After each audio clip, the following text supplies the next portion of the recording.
I am truly honored to be here today, and thank you, Andrea, thank you, Gloria, and to be given this opportunity to reflect on the topic Inspirations, the Arts, the Brain, and Human Potential. I have been so inspired by all I've seen and heard and thought about here today. Having spent the last 40 years immersed in the world of music education, I can attest to the power of the arts to transform lives and unleash human potential.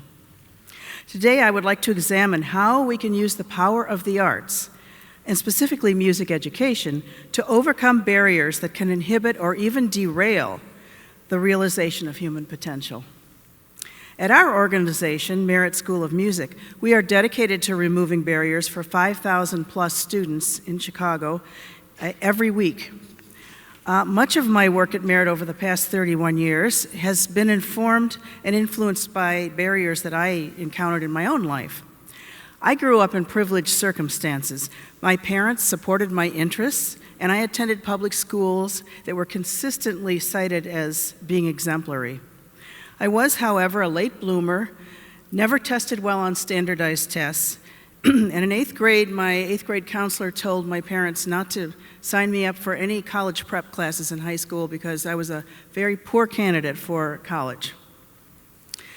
But I was motivated to succeed and to make a difference in the world, so I worked hard, and I eventually concluded that perseverance is more important than innate talent. And this idea is the cornerstone of Merit's student creed today. Talent, I believe, is equally distributed on every block, in every neighborhood, every city, and every country. Opportunity, however, is not. And it's so essential for the well-being of our entire society that we provide opportunities necessary for our youth to succeed, because they represent our nation's greatest asset. And in order to help them succeed, we must commit to providing our students with a complete education, which includes all of the arts, although I talk here specifically about music education. The pathway to success is direct in concept. Exposure to great music leads to inspiration, which leads to motivation. Then, by providing access to training within a nurturing community whose culture embraces the pursuit of excellence and rigor, we can unleash the potential of our youth.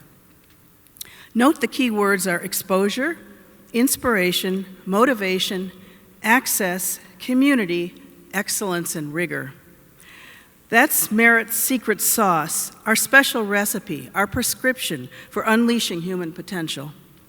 It sounds simple because it's so intuitive, and it's exactly what we'd want for our own children, which is exactly why we should want it for all children. Yes, this idea is simple, but implementation takes considerable resource, strategy, and an unwavering commitment for the long haul.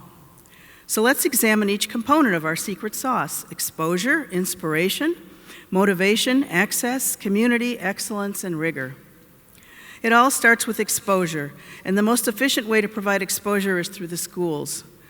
As we've heard, and as we all know, the arts are often considered a frill, but how can we say that we're educating our children if we don't expose them to the best that humankind has created?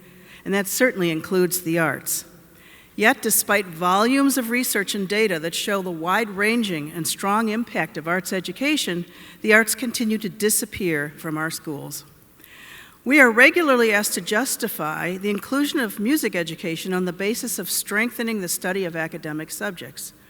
But I believe that we must never apologize for saying the intrinsic value and power of music and the arts is the number one reason for studying music and the arts. We must trumpet the message that the arts elevate, inspire, and transform by exposing us to humanity's greatest creations. The innate power of music moves us in ways that cannot be fully articulated with words, but with a power that is certainly transformational. The fact is that student musicians at every level of proficiency have the opportunity to play works of master creators and extraordinary thinkers. And through performance, a young artist serves as a composer's co-creator, bringing to life what would otherwise remain silent dots on a page. Thus, great music can inspire greatly, elevating the performer, even one of modest proficiency, to a bigger view of the world and the possibilities it holds. Extra musical benefits are certainly numerous and powerful and will accrue as one studies music. Those benefits include developing discipline, focus, concentration, persistence, coordination, embracing excellence as a norm, creative problem solving, and building the kind of self-confidence that comes from solid accomplishment. And I could name many more. So exposure is the first step, and this can lead to inspiration, which can lead to motivation.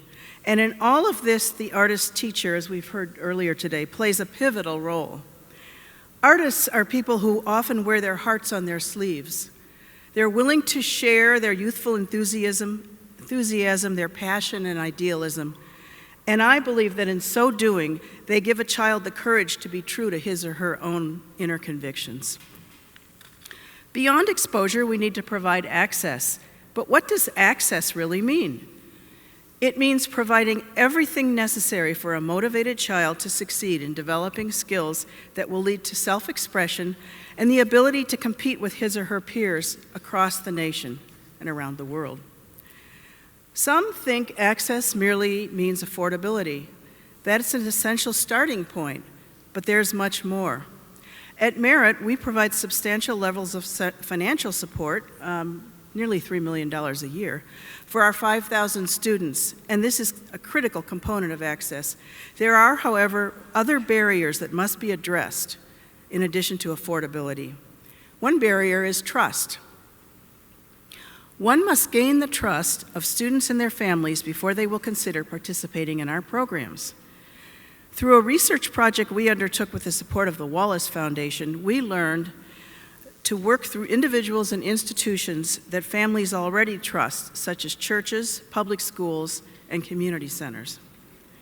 Providing access also requires removing transportation barriers, and this means more than paying for transportation. In the city of Chicago, safety is an essential consideration. For instance, does a student have to cross gang lines when walking to a bus stop? They often do. Access also means spending much time with parents to explain the educational pathway to success and to engage them as partners in the training process. Access includes connecting students to the larger world of opportunities, such as attending professional performances, summer music camps, study around the country, guidance towards college and other post-high school training opportunities, internships, and mentoring. Access means providing connections to movers and shakers with whom students can start building vital networks and can begin to believe that their world can be my world. As mentioned before, access certainly means making all components of the pathway not only available but also affordable.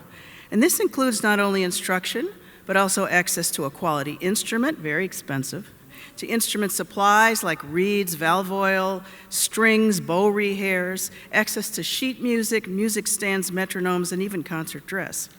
At Merit, we have tuxedos and other concert wear available for checkout in our library. Access also means providing a community of like-minded peers. We've heard many great examples of this today. Community, I believe, is one of the most powerful tools in our arsenal. Powerful community includes teachers who continuously give the message, I believe in you, and that is why I push you to achieve such high standards. Staff members, parents, and other caring adults who are willing to reinforce the message of teachers, and adults who continually reflect and model an institutional dynamic where the quest for excellence within a nurturing setting is the norm. The most powerful aspect of community is the peer-to-peer relationship. A group of like-minded peers support one another, applaud one another, raise awareness of possibilities, and inspire each other to have the courage to persist and to think big. Such a group creates a safe place for each to be who they really are and not have to hide behind a false identity. A peer group will inspire one another to stay the course, to be more ambitious, and to be courageous. And of course, there is the sheer exhilaration of making music with one another. Students need many skills, both musical and non-musical, in order to succeed in the world beyond our doors. They walk through our doors focused on their love of music with open minds, and this puts us in a uniquely strong position to leverage the power of community to develop social skills, responsibility, concert, and audience etiquette, to help each student develop a sense of ease in a multicultural, multi-ethnic society, to encourage compassion for fellow human beings, to encourage a sense of responsibility to give back to society, to encourage each student to identify his or her dreams and to understand the pathway towards meeting those dreams, and to encourage our students not to give up and to recognize that perseverance is often the most important part of success. By leveraging the power of community, we can help our students develop musical skills as well as efficient study and practice skills, poise, commitment, good manners, audience and performance etiquette, and on and on. The power of community can help our students become productive and compassionate members of society and to develop as responsible human beings and good citizens. And finally, there's rigor. Inspiration and passion, it seems to me, when coupled with rigor, can lead to personal transformation. As music educators, we need to hold the bar high at every level of experience and tell students that when a teacher holds them to high standards, it's a true compliment. And when they make that leap between the music class and their academic classes and the rest of the world and take that mindset out to the world, they really become proactive about their own education and their own success. We need to make the quest for excellence a centerpiece of our organizational structure. Taking a rigorous approach means providing our students with the finest teachers, using a comprehensive sequential curriculum, showcasing excellence at every level of proficiency from twinkle, twinkle on up, and celebrating the kind of self-esteem that grows out of solid accomplishment.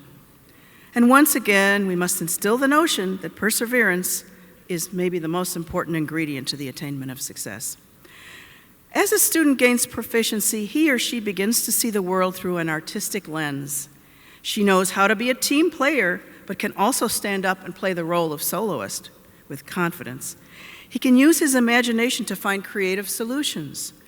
She has a deeply personal experience with some of the best creations of humankind, and so can more easily place societal events and issues into a larger context. He has had opportunities to meet a broad range of peers and is therefore more likely to develop respect and tolerance for fellow human beings with both shared and different points of view.